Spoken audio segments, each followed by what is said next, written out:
Hoje nós vamos conversar um pouco a respeito dessa questão aí vamos colocar assim, do contra-ataque de Satanás, né? Da ação dele, das estratégias dele para tentar nos atrapalhar, nos imobilizar, né, dentro dessa batalha que nós estamos aí inseridos, ok? Quando nós olhamos para a Bíblia, nós vemos que as Escrituras, elas nos apresentam as estratégias malignas alinhadas sempre em 3 esferas de ações diferentes, né? Os nossos inimigos, Satanás com seu súdito, eles se valem do pecado, eles se valem da conformação da mentalidade do presente século e eles se valem da oposição espiritual para, com essas 3 esferas aí, tentarem nos barrar no avanço que nós estamos realizando em nome de Jesus com o reino de Deus contra as portas do inferno que não podem prevalecer contra a igreja. Quando a gente olha para essas 3 esferas e olha para as Escrituras, a gente vai perceber que essas 3 esferas aí, elas já aparecem lá no jardim. Vocês já perceberam aí, né, que desde o início do curso, eu me fundamento muito lá no início das Escrituras, né, em Gênesis 1, 2 e 3, porque, na verdade, aquilo que acontece ali é um desdobramento depois em relação a todo o restante daquilo que está nas Escrituras e a nossa vida hoje também, não tem nada de diferente, né? Incluindo a própria pessoa de Jesus, que já lá em Gênesis é prometida. Então, se você olhar lá para o texto de Gênesis 3, você vai ver que essas 3 ações aí, elas estão presentes lá, essas 3 estratégias, né, estão presentes lá no jardim. Elas são apresentadas para a gente ao longo das Escrituras e ao longo da nossa própria vida, da nossa própria história, né, com vestimentas diferentes, com ângulos diferentes, né, mas são sempre essas estratégias aí que Satanás se utiliza. Alguém já disse que Satanás ele não tem criatividade nenhuma, não é? Deus é criativo, né? Satanás não sabe criar nada. Então, Satanás ele só sabe manipular e copiar, né, e distorcer, então ele não consegue criar estratégias novas. O que ele faz é se utilizar daquilo que ele sempre usou desde o começo, só que sempre de uma forma diferente, né? Nós podemos resumir essas estratégias aí, essas 3 estratégias, em uma única palavra, que é usada pelo apóstolo Paulo na sua segunda carta, que ele escreve para a igreja aos Coríntios. E essa palavra é a palavra engano. Olha só o que o apóstolo Paulo escreve em 2 Coríntios, capítulo 11, versículo 3, para a igreja, primeiramente, lá de Corinto, né, mas também para a igreja de Jesus de forma geral, uma vez que ele está sendo inspirado pelo Espírito Santo, né? Ele diz assim: entretanto, receio que assim como a serpente enganou Eva com a sua astúcia, também a vossa mente seja de alguma forma seduzida e se afaste da sincera e pura devoção a Cristo. Então veja a preocupação do apóstolo Paulo com a igreja, né? Ele está dizendo, ó, a minha preocupação é que vocês sejam enganados. Assim como Eva foi enganada, vocês também sejam enganados.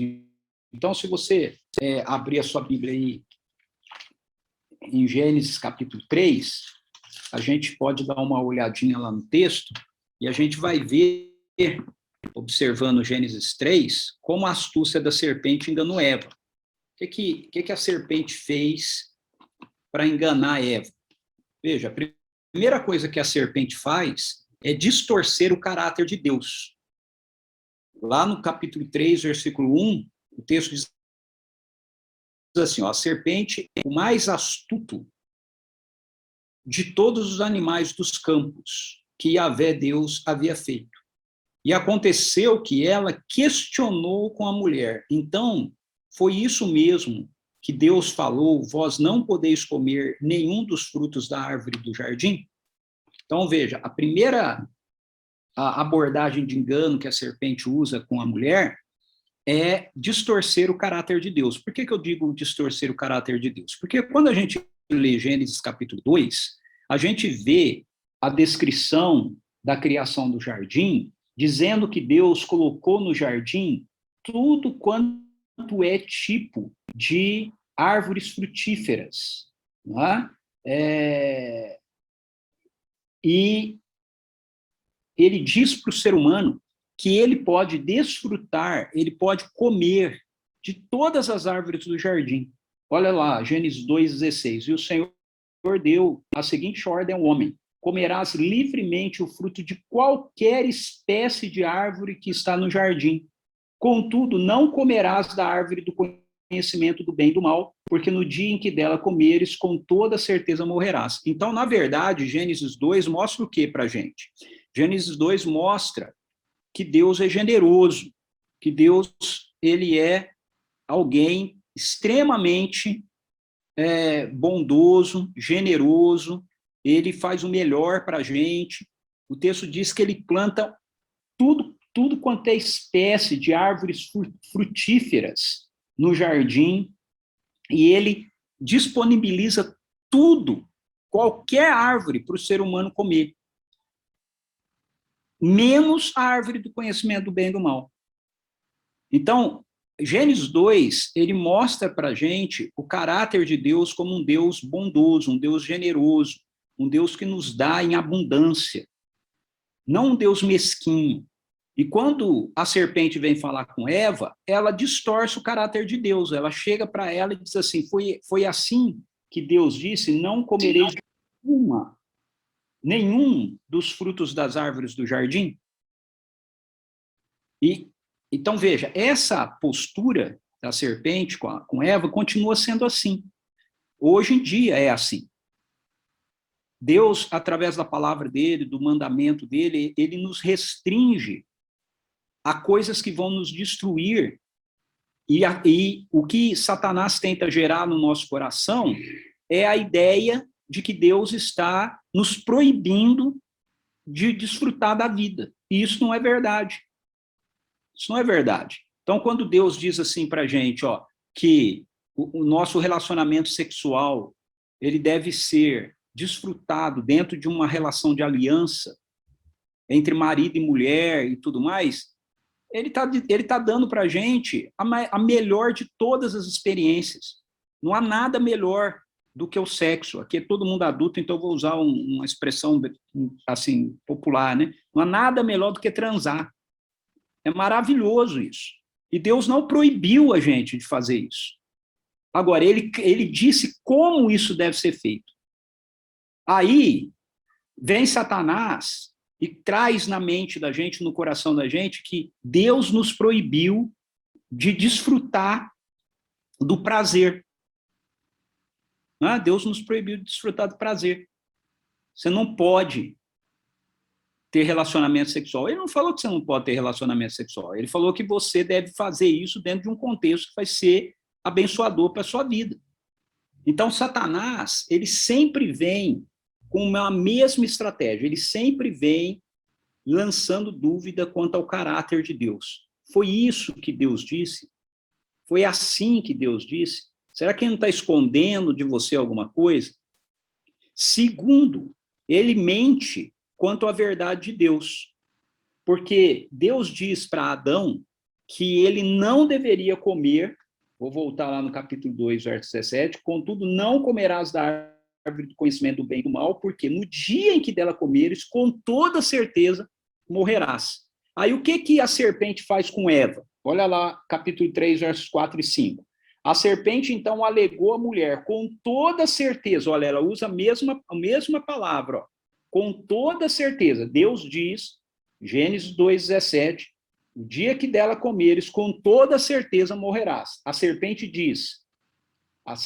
então alegou à mulher, com toda certeza não morrerás. E agora, quem está falando a verdade?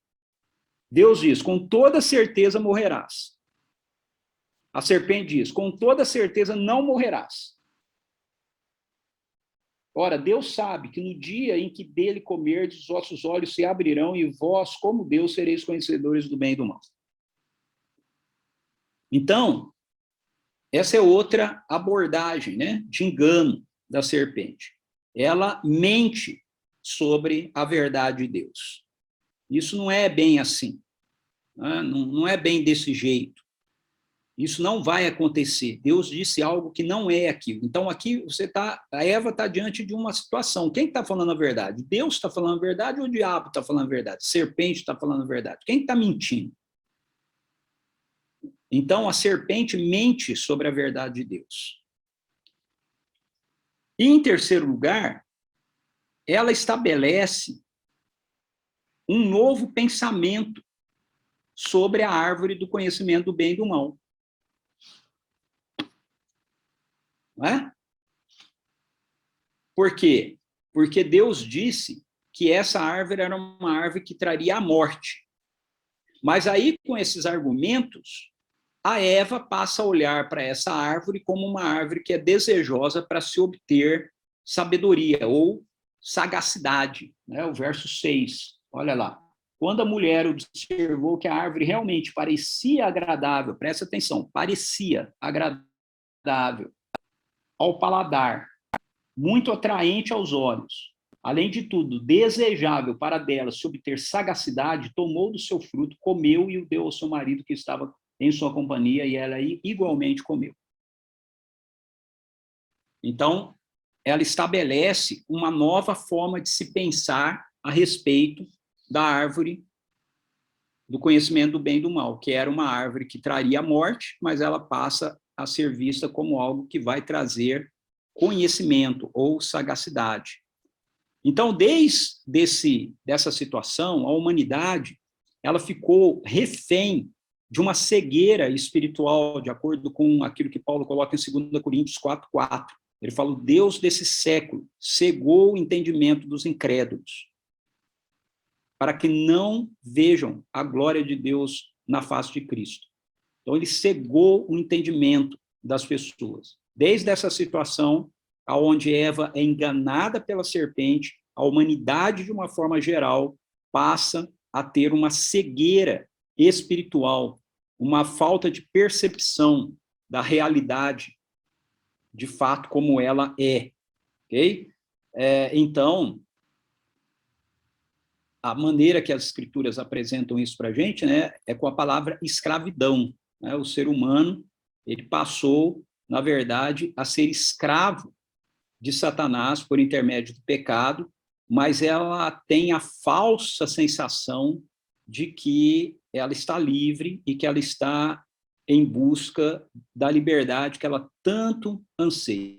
E é isso que a gente vê acontecendo aí ao nosso redor, na nossa história, o tempo todo, na vida das pessoas ao nosso redor, né? O tempo todo. Essa ideia de que você fazer as coisas do jeito que você quer significa você ser livre, quando, na verdade, isso pode ser nada mais do que a maior de todas as escravidões, né, na vida da gente. Então, nós vamos olhar para essas esferas aí que compõem as estratégias malignas de modo mais detalhado a partir desse momento, para que a gente saiba, então, como nós respondemos, como nós lidamos com cada um dessas ações de engano de Satanás, desses contra-ataques de Satanás na nossa vida. Vamos começar, então, olhando para a questão aí do engano, do pecado. Lá em Hebreus, capítulo 3, versículo 13, a gente tem um texto onde o escritor aos Hebreus, ele diz o seguinte, pelo contrário, exortai-vos mutuamente todos os dias, durante o tempo que se chama hoje. Então, ele está falando para a igreja, ele está falando que é para a gente se exortar um ao outro, né, no tempo que se chama hoje, ou seja, nesse momento da história. Por quê? Ou para quê? De maneira que nenhum de vós seja embrutecido pelo engano do pecado. Então, veja, ele usa a mesma expressão que o apóstolo Paulo usou lá em 2 Coríntios, que eu mostrei para vocês, 10, de 3 em diante. Né? A serpente, a minha preocupação é que vocês sejam, assim como Eva enganou, assim como a serpente enganou a Eva, vocês também sejam enganados. E aqui o escritor aos Hebreus está dizendo, vocês precisam, como povo de Deus, como igreja de Deus, exortar um ao outro, falar, presta atenção, fica alerta, olha aí, se liga, ok? Para que vocês não sejam embrutecidos pelo engano do pecado. Então, antes de eu desenvolver o raciocínio aqui, eu quero enfatizar que aquilo que eu vou tratar aqui diz respeito, isso tem que ficar bem claro, ok? O que eu vou tratar aqui nesse tópico diz respeito a uma pessoa que já aceitou a Jesus como seu Senhor e Salvador.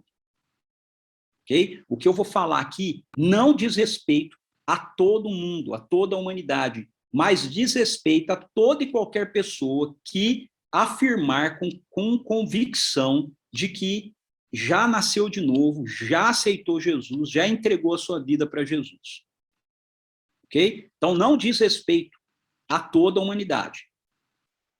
O que a Bíblia nos ensina, no que diz respeito a toda a humanidade, é que, conforme Romanos 3, 23, Romanos 6, 23, Efésios 2, 1 a 3 e muitos outros textos, é que toda a humanidade, todo ser humano, tirando Jesus, todo ser humano, após Gênesis 3, nasce escravo do pecado. Nasce destituído da glória de Deus. Ok? Nasce cego, morto.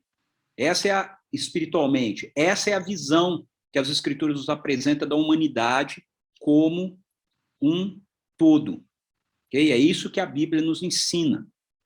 Ela nasce assim, a humanidade caminha em cegueira espiritual, até que a verdade de Jesus ilumine suas mentes, converta seus corações em um novo coração e abra os seus olhos, devolva os olhos espirituais, para que a gente enxergue a vida de uma forma global, como Deus a vê, ok? Então, é muito importante que nós entendamos que aquilo que nós vamos estar refletindo aqui diz respeito à vida de pessoas que já foram alcançadas pela graça de Deus, que já se tornaram filhos e filhas do Pai Celestial, ok? Veja, é assim que o apóstolo Paulo se refere a nós que eu digo aqui, aqueles que nasceram de novo, a igreja, ok? Quando o apóstolo Paulo se dirige à igreja, nas suas cartas, inspirado pelo Espírito Santo, ele nunca se dirige à igreja chamando os cristãos, a igreja, de pecadores. Ele sempre se dirige à igreja, olhando para a igreja, olhando para os cristãos, olhando para aqueles que são parte do povo de Deus, a partir da referência que Deus tem para nós desde a fundação do mundo, desde antes da fundação do mundo. Então, Efésios 1 a 6, a gente lê, isso diz respeito à sua identidade, ok? Olha só, Paulo, apóstolo de Jesus Cristo, pela vontade de Deus, aos santos e fiéis em Cristo Jesus, que estão na CPC. Graça a vós e paz da parte de Deus, nosso Pai, e do Senhor Jesus Cristo. Bendito seja o Deus e Pai de nosso Senhor Jesus Cristo, que nos abençoou passado com todas as bênçãos espirituais nas regiões celestiais em Cristo. Então, você estando em Cristo, você já está abençoado por todas as realidades do reino de Deus. Porquanto Deus nos escolheu nele, antes da criação do mundo, para sermos santos e irrepreensíveis na sua presença. Presta atenção nisso. Muitas vezes a gente pega esse texto aqui para falar de que nós somos escolhidos para sermos salvos, tal. Não, você não foi escolhido para ser salvo. Você foi escolhido, uma vez que você se diz salvo, para você ser santo e irrepreensível na presença dele. É isso que você é. Você é santo e irrepreensível. E em seu amor nos predestinou para sermos adotados. Então você foi adotado por Deus, por causa do seu amor, como filhos, filhas, por intermédio de Jesus Cristo, segundo a benevolência da sua vontade, para o louvor da sua gloriosa graça, ok? E no capítulo 2, nos versículos 4 a 10, o apóstolo Paulo vai mostrar para a gente como é que isso acontece. O capítulo 1 é a realidade eterna. O capítulo 2, de 4 a 10, é como essa realidade eterna entra na sua vida dentro da história, ok? Então, ele acontece mediante a graça de Deus. Olha lá, no entanto, Deus, que é rico em misericórdia, por meio do grande amor com que nos amou, deu-nos vida com Cristo, estando nós mortos. Essa era a nossa realidade. Estamos nós mortos em nossos delitos e pecados. Portanto, pela graça sois salvos. Veja, ele deu-nos vida. Já deu. Você tem vida, você não está mais morto. Ok? E aí ele vai descrever aí como esse processo acontece mediante a graça de Deus. Então, a condição de toda a humanidade é separação de Deus. A condição de todo autêntico de Jesus, todo autêntico discípulo de Jesus, é que ele está vivendo uma nova vida, ligado de novo a Deus, como filho e filha do Senhor. Essa é a sua identidade, essa é a sua realidade. Então, o que a Bíblia nos ensina sobre isso é que uma vez que nós aceitamos a Jesus como nosso Senhor, aceitamos a Jesus como nosso Salvador, o pecado já não reina mais sobre as nossas vidas. O pecado não reina mais. Por mais complexo que possa parecer para nós, na verdade, o que a revelação bíblica nos mostra é que ele, o pecado, não está mais habitando no nosso corpo mortal. Eu sei que essa aula de hoje aqui vai ser uma das mais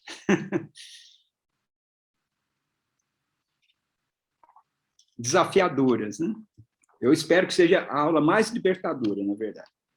Olha só, vamos ler esse texto de Romanos 6. Então, qual seria a conclusão? Devemos continuar pecando a fim de que a graça seja mais ressaltada? Por que Paulo fala isso? Porque até o capítulo 4 ele expôs para a gente o evangelho. No capítulo 5, ele fala como esse evangelho é aplicado na nossa vida mediante a justiça de Deus, de Cristo, nós somos justificados, então, mediante aquilo que Jesus fez por nós. E nós estamos fora da velha humanidade de Adão e nós estamos uma nova humanidade em Cristo Jesus e por isso nós somos considerados por Deus agora perfeitos, santos, imaculados e etc. Independentemente de qualquer coisa. Aí, por causa da graça, aí o apóstolo Paulo faz uma conjectura. Ele mesmo pensa que escrevendo aquilo, as pessoas vão entender que, então, uma vez que nós estamos completamente perdoados por Deus, completamente em Cristo, justificados, não importa, o pecado não tem mais nenhuma forma de nos cobrar nada diante de Deus, nós, então, podemos viver do jeito que a gente bem entende, nós podemos viver pecando, e aí o apóstolo Paulo escreve o capítulo 6 para dizer, não tem lógica nenhuma você viver pecando se se você em Jesus já se tornou uma nova criação. Então ele diz, então qual seria a conclusão? Devemos continuar pecando a fim de que a graça seja ainda mais ressaltada? Olha a resposta dele. De forma alguma. Por que de forma alguma? Nós que morremos para o pecado, então veja, quando você aceitou Jesus como Senhor e Salvador da sua vida, você morreu para o pecado. É isso que a Bíblia diz. Você morreu para o pecado. Nós que morremos para o pecado, como seria possível desejar viver sob o seu jugo, sobre ele continuar governando a nossa vida, uma vez que agora nós estamos mortos para ele? Ou ignorais que todos nós que fomos batizados em Cristo Jesus, fomos igualmente batizados na sua morte? O batismo, para Paulo aqui, não é esse batismo ritualístico que a gente faz. A expressão que ele está usando, a palavra batismo que ele está usando aqui a palavra batismo significa imerso, ok? Então ele está dizendo assim, uma vez que nós fomos imersos na vida de Jesus, você ignora que você que foi imerso na vida de Jesus, você foi imerso na morte dele? Ou seja, quando você aceita Jesus como seu Senhor e Salvador, a morte dele, pessoal, que foi por toda a humanidade, ela se torna a sua morte, porque você, como pessoa, é inserido na própria pessoa de Jesus. Então, ele morreu e você está morrendo lá com ele. Portanto, ele diz, fomos sepultados com ele ele na morte por meio do batismo. O batismo simboliza isso, o rito simboliza isso, com o propósito de que, assim como Cristo foi ressuscitado dos mortos mediante a glória do Pai, também nós vivamos uma nova vida. Então, veja, você aceita Jesus, você morreu com ele. E assim como Jesus ressuscitou dos mortos, você já está agora ressuscitado para uma nova vida. Se, desse modo, fomos unidos a ele na semelhança da sua morte, com toda certeza seremos também na semelhança da sua ressurreição. Não é, isso aqui, Paulo não está falando quando você ressuscitar lá na frente, não. Ele está falando, assim como na morte de Jesus, nós participamos dela, nós estamos participando agora da ressurreição de Jesus, a vida ressurreta de Jesus está em nós. Pois temos conhecimento de que a nossa velha, preste atenção nisso, temos conhecimento que a nossa velha humanidade em Adão foi crucificada com ele. Isso aqui remete ao capítulo 5, depois você lê lá o capítulo 5. Como eu falei, todos nós nascemos, todo ser humano nasce escravo do pecado. Isso tem a ver com a nossa velha humanidade, nossa velha natureza, que estava em Adão. A nossa velha natureza que estava em Adão foi crucificada com ele, a fim de que o corpo sujeito ao pecado fosse destruído, para que nunca mais venhamos a servir ao pecado. Porquanto todo aquele que morreu já foi justificado do pecado. Romanos 5. Por que nós somos justificados em Cristo Jesus? Porque a morte de Jesus representa a morte da nossa velha humanidade, quando nós cremos nele. Porquanto todo aquele que morreu já foi justificado do pecado. E mais, se morremos com Cristo, cremos que também com ele viveremos. De novo, esse com ele viveremos não é viveremos lá na eternidade, é com ele viveremos aqui. Se nós morremos com ele viveremos. Ou seja, aqui nós vamos estar vivendo nele, vivendo com ele, vivendo com a vida da ressurreição dele em nós. Pois sabemos que, havendo sido ressuscitado dos mortos, Cristo não pode morrer novamente, ou seja, a morte não tem mais qualquer poder sobre ele. Porque ao morrer para o pecado, morreu de uma vez por todas para o pecado. Todavia, quanto ao viver, vive para Deus. Então, Cristo, representando a nossa humanidade, morre na cruz, matando a nossa velha humanidade, ressuscita dos mortos, nos trazendo uma nova humanidade. Essa nova humanidade agora vive para Deus. Por quê? Ao morrer para o pecado, morreu de uma vez por todas para o pecado, todavia, quanto a viver, vive para Deus. Então, essa nova humanidade que você tem, que está em você, a vida ressurreta de Jesus, ela vive não para o pecado, ela vive para Deus. Assim, dessa mesma maneira, considerai-vos mortos para o pecado. Veja, tudo isso aqui, Paulo fundamentou, é a verdade. Agora, no verso 11, ele está falando, o que você tem que fazer? Você tem que pegar essa verdade e você tem que torná-la uma realidade na sua vida.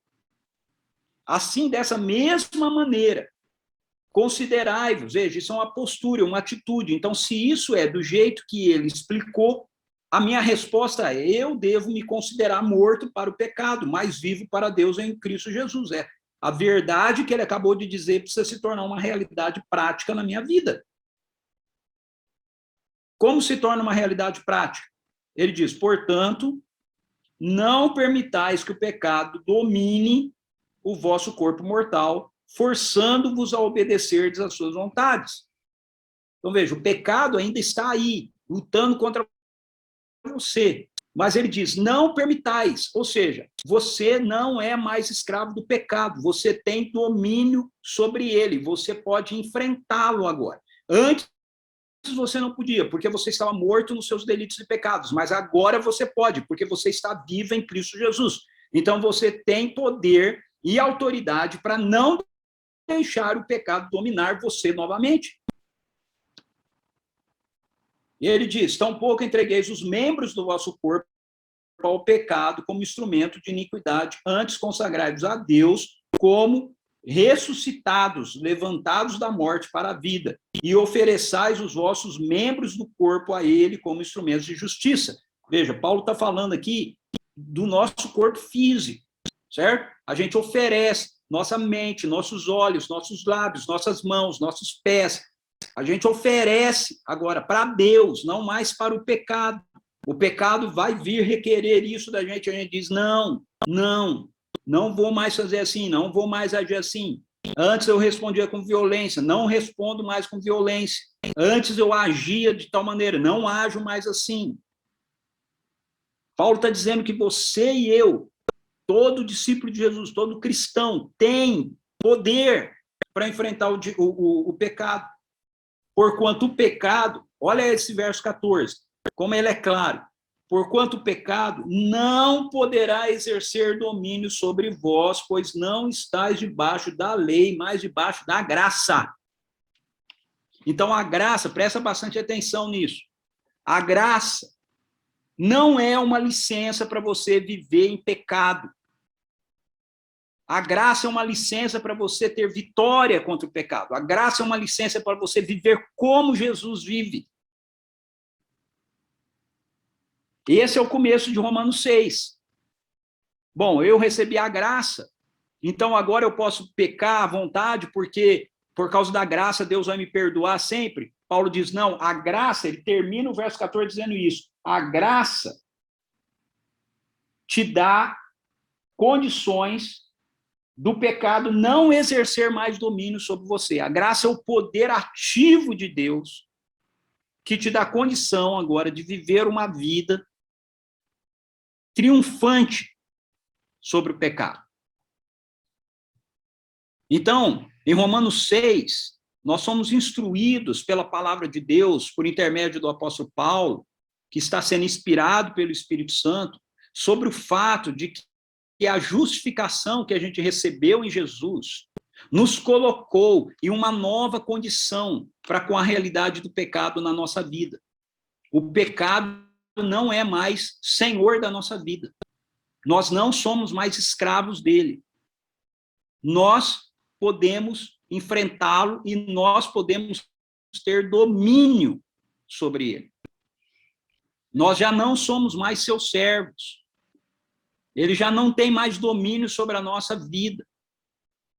Nós já não somos mais obrigados a satisfazer os anseios do pecado. Ao contrário, nós temos poder e domínio pela vida ressurreta de Jesus que vive em nós para dominar o pecado. Paulo descreve isso aí também em Efésios 4, 22 a 24. Olha só. Ele diz assim, quanto à antiga maneira de viver, fostes instruídos a vos despirdes do velho homem que se corrompe por desejos enganosos. Então, quanto à antiga maneira de viver, quanto à sua velha vida em Adão, vocês foram instruídos em Cristo Jesus a se despir. Ele está usando aqui uma alegoria, como se o velho homem e o novo homem fossem roupas que a gente usa. Ele fala, você foi instruído a se despir do velho homem que se corrompe por desejos enganosos, ter a sua mente renovada na maneira de você raciocinar e a vos vestirdes do novo homem, criado. Olha só, o novo homem que você tem em Cristo Jesus, ele foi criado para ser semelhante a Deus em justiça, em santidade, provenientes da verdade. Tem muitos cristãos que acham que vestem a nova vida em cima da vida velha. Não é o que Paulo diz aqui. Paulo diz, você tira a vida velha, você desveste, ele está usando uma alegoria, ok? Uma analogia, um exemplo. Como se a velha humanidade que a gente tinha em Adão, nossa velha natureza, fosse uma forma de roupa que a gente veste. A gente tira essa veste velha e a gente se veste depois com a veste nova. A gente não veste a veste nova em cima da veste velha. Em outras palavras, a gente não tem duas naturezas. Você não tem uma natureza pecadora e uma natureza santa em você. Você só tem uma natureza. Ou ela é a natureza pecadora, ou ela é a natureza santa.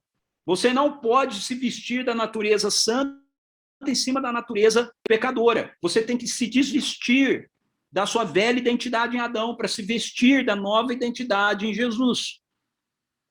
Agora, é muito importante você entender que isso não é feito através do nosso esforço religioso. Isso é o que Paulo está falando em Romanos, capítulo 7. Ok? Isso não é feito através da mesma estratégia que se tentava antes de nós nascermos de novo. Vamos tentar ser boas pessoas. Não é meramente realizado pelo fruto do nosso desejo de obedecer a Deus, pela energia da religião, por mais elaborada, né, e bem intencionada que ela seja. Romanos 7, Paulo está falando a respeito, ele se usa como exemplo, ok? Aquilo não é a vida atual de Paulo, ele está se colocando como exemplo, ele está dizendo, ó, nós somos libertos da lei, por causa da graça de Deus. Agora, se a gente tentar, depois de experimentarmos a vida nova de Jesus, se a gente continuar tentando viver a nossa vida, a partir do esforço próprio, nós não vamos ser bem-sucedidos. Por quê? Porque toda religião pode fazer com que você deseje fazer o melhor para Deus, mas você vai se dar conta que você não é capaz de fazer. Para que você possa fazer o que Deus quer, você precisa nascer de novo. Você precisa deixar de estar sob o domínio da lei, sob o domínio da religião, sob o domínio da carne, sobre o esforço da velha humanidade, e você precisa viver a partir da lei que emana do Espírito Santo, que vai vir agora viver em você se você aceita Jesus como Senhor e Salvador da sua vida. É isso que ele vai descrever em Romanos capítulo 8, versículo 1 a 17. Então, no capítulo 7, quando Paulo fala assim, miserável homem que sou, o bem que eu quero fazer, isso eu não faço, o mal que eu não... Ele não está falando dele na condição de estar vivendo na nova natureza. Ele está falando, se usando de exemplo, ele está falando dele, se ele tentar viver a vida dele a partir do esforço religioso que ele, como judeu, vivia antes, na tentativa de obedecer à lei. Por isso que ele termina o capítulo 7 dizendo, graças, porém, a Deus, por Cristo Jesus, que nos libertou. Veja, ele termina o capítulo 7 dizendo isso. Graças a Deus por Jesus Cristo, nosso Senhor, de modo que eu mesmo, com a razão, sirvo a lei de Deus, mas com a carne, a lei do pecado. Portanto, agora não há nenhuma condenação para os que estão em Cristo Jesus.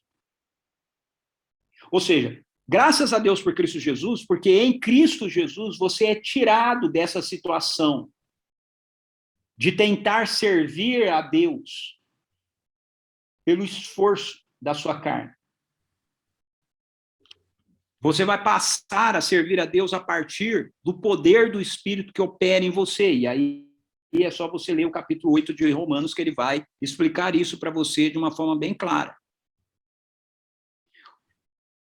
Em João, a gente encontra o mesmo conceito que eu estou trabalhando aqui com vocês. 1 João capítulo 2, versículo 1, a gente vê o apóstolo João dizendo assim, caros filhinhos, essas palavras os escrevo, que palavras? Aquilo que ele escreveu no capítulo 1. Essas palavras eu vos escrevo para que não pequeis. Se, entretanto, alguém pecar, temos advogado junto ao Pai, Jesus Cristo justo. E ele é a propiciação pelos nossos pecados, e não somente por nossas ofensas pessoais, mas pelos pecados de todo mundo.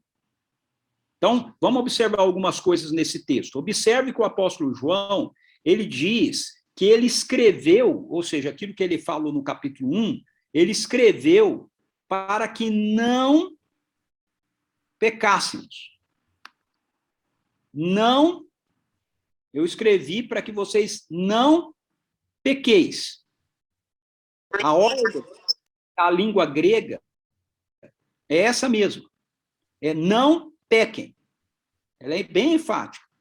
Não pequem. Na verdade, a melhor tradução aí seria assim, caros filhinhos, essas palavras eu escrevo para que não pequem. É um mandamento, é uma ordem. Não pequem.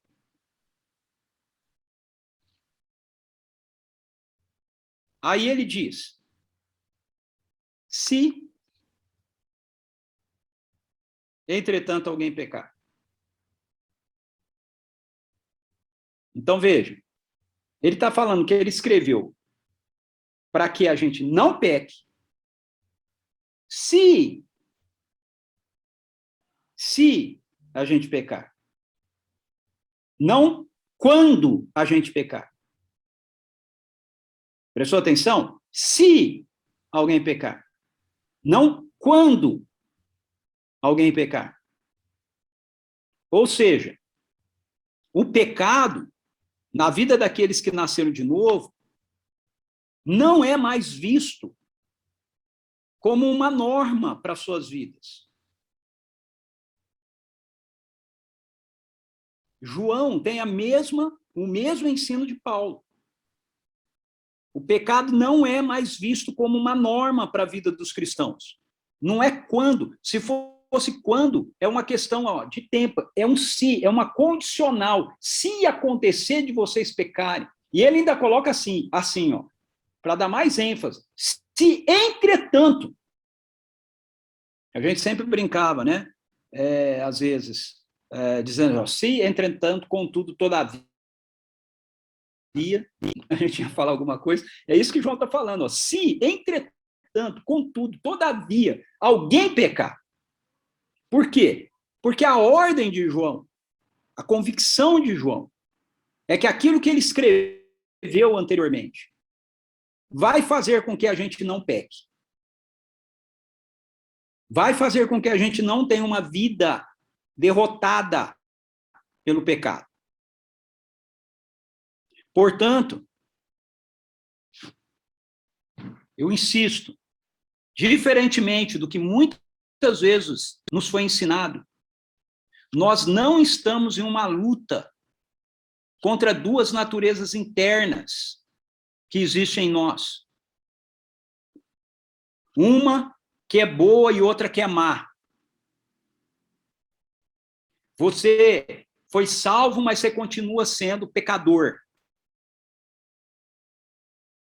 Nós não temos um Jack e um Mr. Hyde vivendo dentro de nós. Não há um lobo, um lado negro da força dentro de você, que você precisa ficar harmonizando.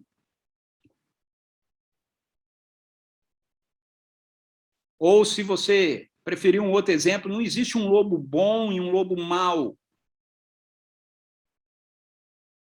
em você, vencendo aquele que você vai alimentar mais. Jesus Cristo não morreu por metade da nossa vida.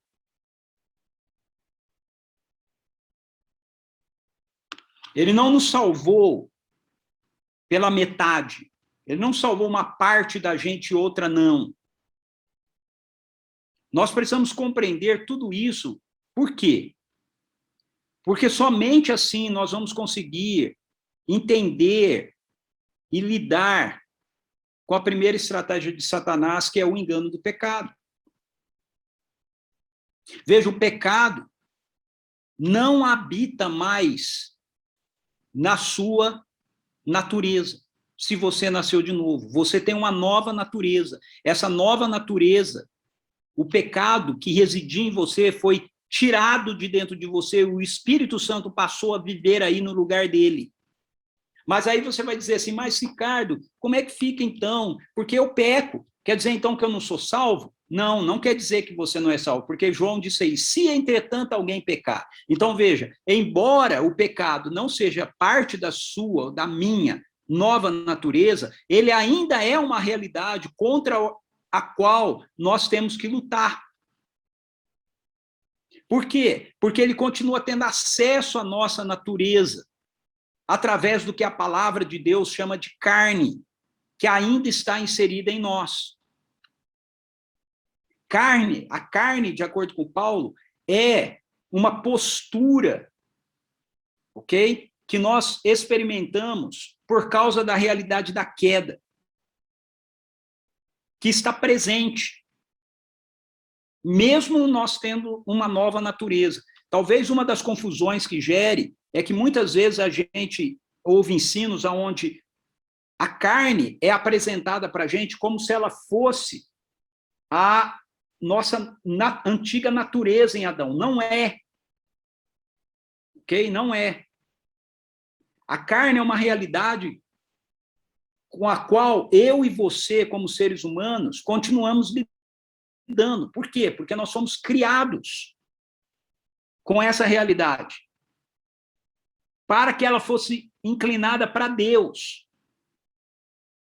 Mas a partir do momento que nós comemos da árvore do conhecimento do bem e do mal, ela foi afetada. E ela carrega, então, agora com ela, nosso corpo humano seja glorificado e seja tirado a influência do pecado da criação. Esse aspecto de acesso do pecado à nossa vida.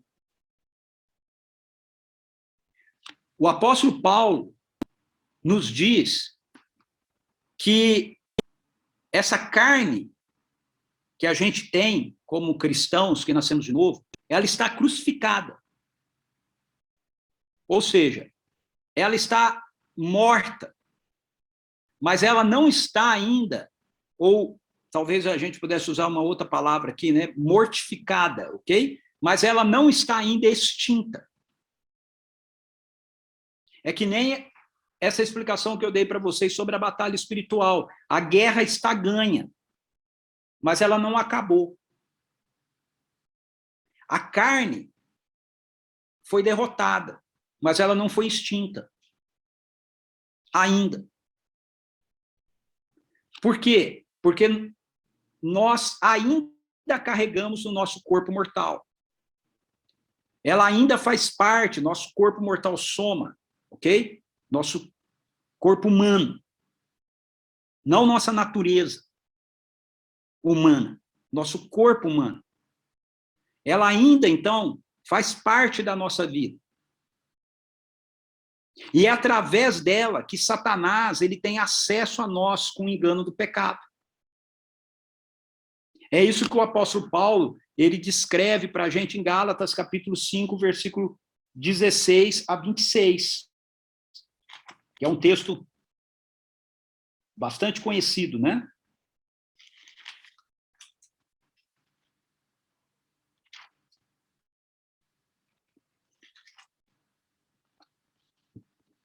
Eu queria ler esse texto com você porque ele é muito conhecido, mas olha só. Eu acho que nem sempre a gente entende o texto. Ele diz assim, portanto, vos afirmo, vivei pelo Espírito e de forma alguma satisfareis as vontades da carne. Então, veja, a carne está morta, mas ela está em você ainda. E por isso ela tem vontades, porque ela não foi extinta. Mas você não precisa mais satisfazer as vontades dela.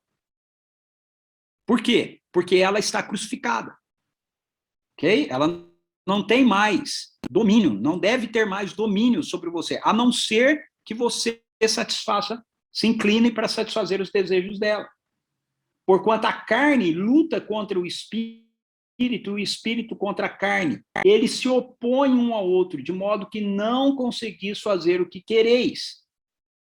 Contudo, se sois guiados pelo espírito, já não estáis subjugados pela lei. Por quê? Porque o que dá força para a lei, para a carne, ok? É você tentar agradar a Deus ou viver para Deus a partir do seu esforço próprio, no cumprimento da lei, ao invés de você viver pela realidade do Espírito em você. Paulo descreveu isso em Romanos capítulo 8. E aí ele diz, ora, agora ele vai descrever exemplificativamente, ok? Para a gente o que é o que são as obras da carne, ok? Ele diz, olha, as obras da carne são manifestas: imoralidade sexual, impureza, libertinagem, idolatrias, feitiçarias, ódio, discórdia, ciúmes, ira, egoísmo, dissensões, facções, inveja, embriaguez, orgias e tudo quanto se pareça com essas perversidades. contra as quais vos advirto, como já vos preveni antes, os que as praticam não herdarão o reino de Deus. Então, presta atenção, Paulo não está dando nesse texto para a gente a ideia de que, como cristãos, a gente pode viver dominado pela carne. Porque se, como cristãos, a gente vive dominados pela carne, então, na verdade, nós não somos cristãos, porque as pessoas que vivem assim não herdarão o reino de Deus. E aí ele diz, entretanto, o fruto do Espírito é amor, alegria, paz, paciência, benignidade, bondade, fidelidade, mansidão, domínio próprio. Contra essas virtudes não há lei. Quer dizer, você não precisa de lei para viver essas coisas, você não precisa de ordens para fazer isso, você não precisa de esforço para fazer isso. Por quê? Porque esses frutos são do Espírito, o Espírito está vivendo em você e eles vão naturalmente fluir de você. Agora, veja como ele encerra isso. Os que pertencem a Cristo Jesus crucificaram a carne com as suas paixões e os seus desejos. Então, se você pertence a Cristo Jesus, a carne, a sua carne, que é uma realidade ainda na sua vida, ela não está livre, ela está crucificada com suas paixões e desejos. Ela não está morta, mas ela está mortificada, ela está na cruz. Uma pessoa na cruz significa que ela é só uma questão de tempo, ela vai morrer. Essa é a visão que Paulo tem sobre a carne. A sua carne, como um seguidor de Jesus, porque você tem uma nova natureza em Cristo Jesus, ela existe ainda, mas ela está crucificada. É uma questão de tempo e ela vai morrer. E aí ele diz, se vivemos pelo Espírito, andemos igualmente. Desculpa, se vivemos pelo Espírito, andemos de igual modo, sob a direção do Espírito. Não nos tornemos arrogantes, provocando uns aos outros e tendo inveja uns dos outros. Então, veja, de novo, Paulo está esperando uma postura da gente. Em Gálatas 5, verso 1, ele diz assim, foi para a liberdade que Cristo nos libertou. Portanto, permanecei firmes e não vos sujeiteis outra vez a um jugo de escravidão. E aí, jugo de escravidão é o quê? A carne. Ok? A ideia de que, pelo seu esforço, você precisa se garantir diante de Deus. Não, eu não vivo mais na dependência da carne. Eu não satisfaço mais os desejos da carne. Ele vai dizer mais embaixo que a gente não deve usar da liberdade que Cristo nos deu para dar ocasião à carne. Então, essa é uma decisão que você toma. Você está livre para agir, deixando que o pecado, através da carne, tenha domínio sobre você. Você não deve usar da liberdade que você recebeu em Cristo Jesus para que isso aconteça.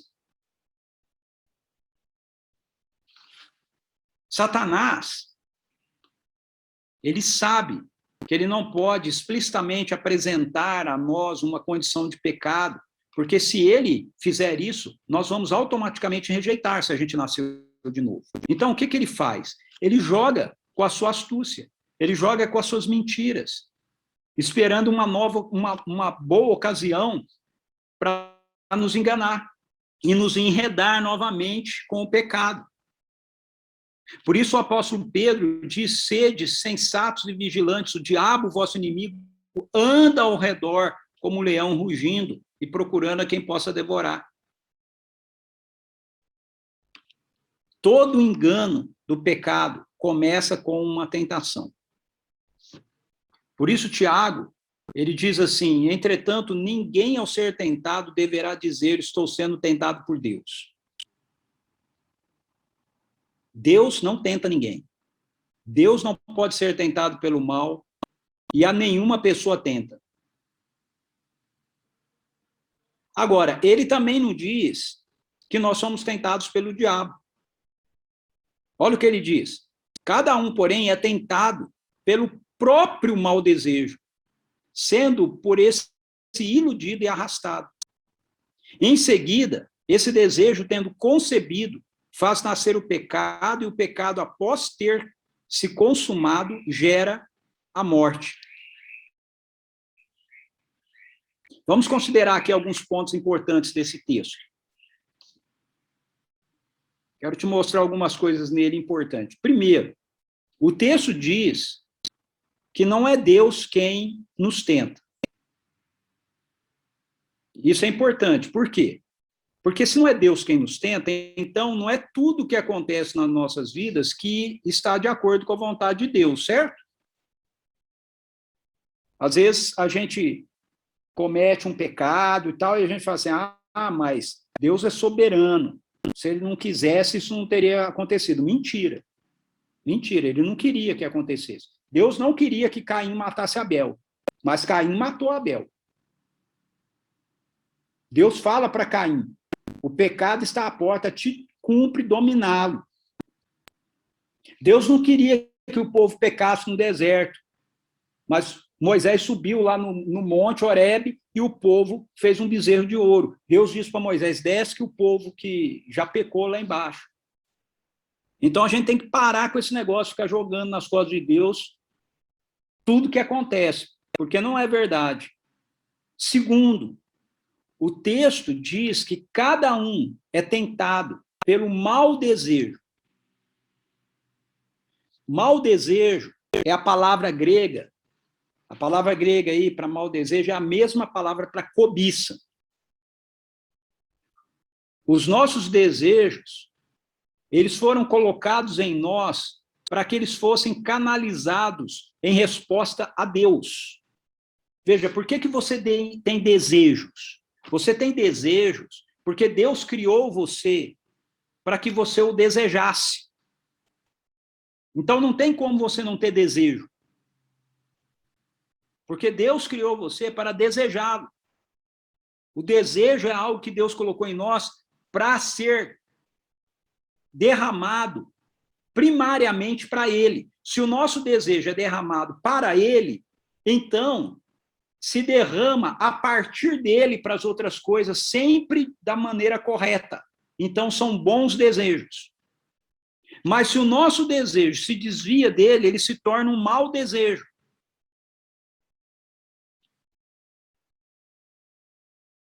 Deu para entender? É assim que o nosso desejo dá acesso ao pecado na nossa vida.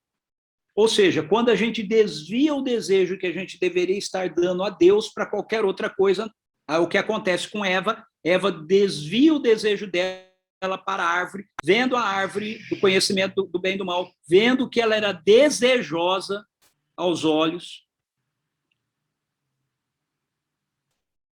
Então, terceiro ponto aqui, quando esse desejo desfocado de Deus e da sua vontade, ele é alimentado,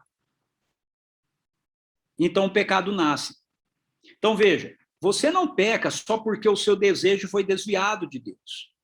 Você peca quando o seu desejo desviado de Deus é alimentado. Eva podia ter visto a árvore do conhecimento do bem e do mal e não ter se alimentado dela.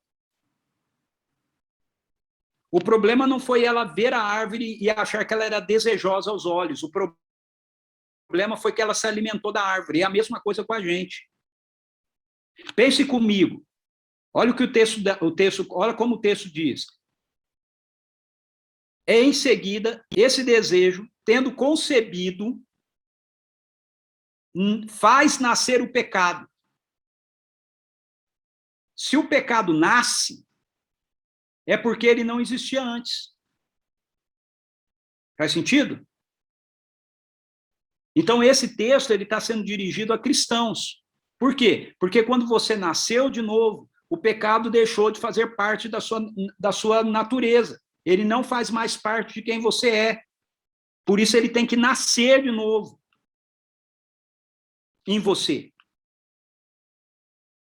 E ele nasce quando você tira o seu desejo de Deus e você desvia o seu desejo para qualquer outra coisa. E ao desviar o seu desejo, ao invés de você, no processo da tentação, se arrepender e voltar para Deus, você alimenta o seu desejo.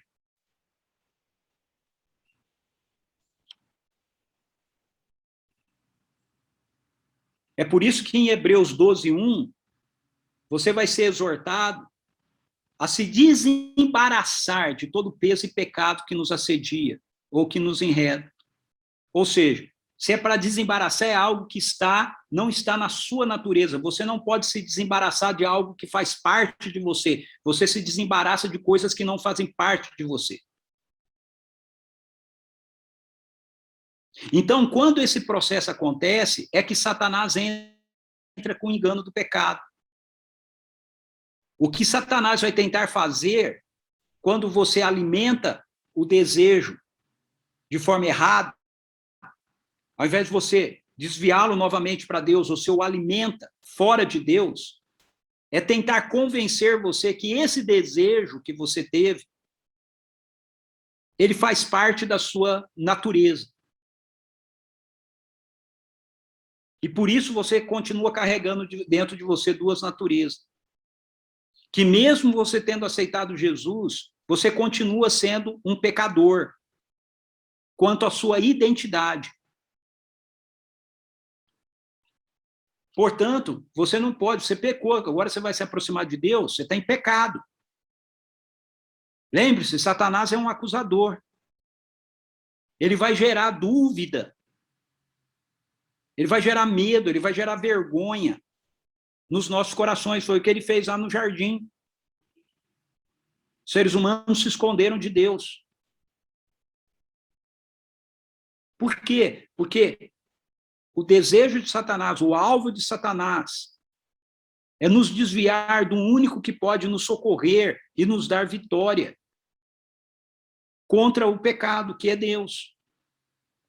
Então, ou Satanás vai gerar em nós um sentimento de culpa, impingindo as nossas mentes de acusação contra Deus, vai dizer, mas por que Deus, se Deus sabia que isso ia acontecer, por que Deus permitiu?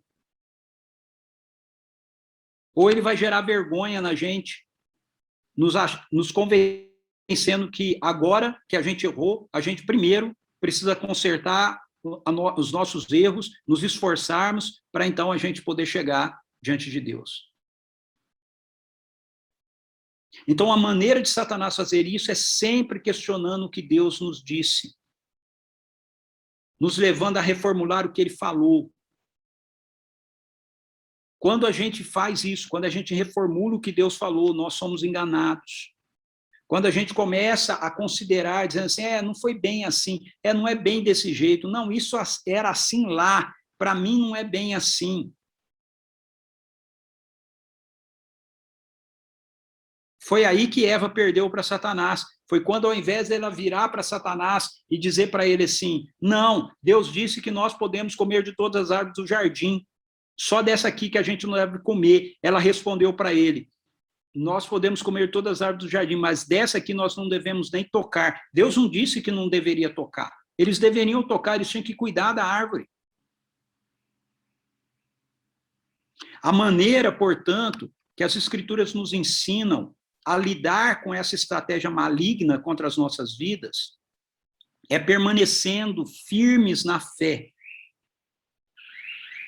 O que é permanecer firmes na fé? É você ter convicção daquilo que as Escrituras dizem para você, daquilo que é revelado nas Escrituras sobre você, sobre a sua identidade, sobre quem Deus é. As Escrituras nos dizem, resiste-lhe, falando sobre Satanás, resiste-lhe, permanecendo firmes na fé, conscientes de que os irmãos que tendes em todo o mundo estão atravessando os mesmos sofrimentos. Portanto, sujeitai-vos a Deus e resisti ao diabo, e ele fugirá de vós. O que significa essas coisas, gente? Significa que você deve concordar com aquilo que Deus diz sobre você nas Escrituras. Não o que Satanás diz, não o que a sua experiência te diz, o que Deus diz sobre você nas Escrituras.